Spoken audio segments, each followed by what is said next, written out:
সবকিছু পাওয়ার পরেও নিজের পিস্তল নিজের মাথায় লাগতো না। সবকিছু থাকা সত্ত্বেও নিজের টাকার কিনা রশি নিজের গলায় কোনোদিন লাগতো না। উন্নত বিশ্বে কোনোদিন আত্মহত্যার প্রবণতা এত বেশি হতো না। আমাকে বুঝাইতে হবে না, আমি চিনি জাপানে আত্মহত্যা কোন জায়গায় করে। আমি দুইবার যেয়ে দেখা আসছি, পাহাড়ও দেখছি, সমুদ্রও দেখছি। আমাকে বুঝাইতে হবে না, আমি চিনি আমেরিকাতে সেলিব্রিটি কয়জন আত্মহত্যা করছে যাদের নাম মাটিতে পিতলের অক্ষর দিয়া খচিত করা আছে। আমি ওদেরকে চিনি লস এঞ্জেলিসে। আমি যদি না চিনতাম তাহলে আমাকে বুঝাইতে পারতেন, আমি চিনি এদেরকে। সত্য এটাই, সুখ তো আল্লাহ পাইলে হবে। তাও এক কাপড় দুইজনের, একজনের এক কাপড় না, দুইজনের।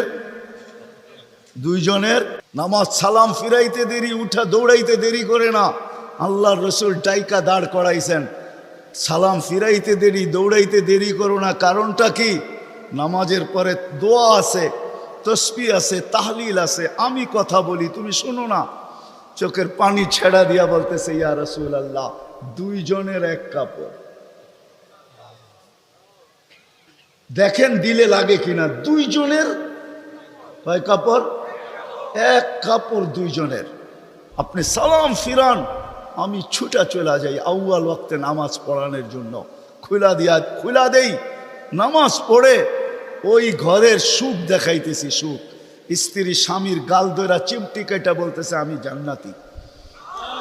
বলছে, তুমি কি করে জান্নাতি? বলছে, কেন? সবরের জীবন চলতেছে, সবরের বদলা জান্নাত। কোনদিন তোমার কাছে চাহিদা তো দূরের কথা, নিজের মনের কাছেও করি নাই। অভিযোগ তো তোমার কাছে দূরের কথা, অন্যের কাছে দূরের কথা। মনে মনেও কোনোদিন অভিযোগ করি নাই যে আরেকটা কাপড় আনে না কেন। সুখ এটার নাম। স্বামীর চেহারাটা একটু মলিন হয়ে গেছে, তো স্ত্রী আবার চিমটি কেটে বলতেছে, চেহারা মলিন কেন? তুমি জান্নাতে চলে যাবে। আমি তুমি কি আমার মতো স্ত্রী পেয়ে শুকরিয়া আদায় করো না? তো হাসতেছে, বলতেছে, পাগলি, একবার ডেলি 100বার। তাইলে শুকুরের বদলাও জান্নাত। দুজনে জান্নাতে যে ফুর্তি করবে। আজকে ইতিহাসের পাতায় খুঁজলে পাওয়া যায়, ইব্রাহিম ইবনে আদহাম রহমতুল্লাহের জীবন অতি অল্প কথায় চেঞ্জ হয়েছে, পরিবর্তন হয়েছে। উনিও কিন্তু রাজা ছিলেন, বলখ নামী এলাকার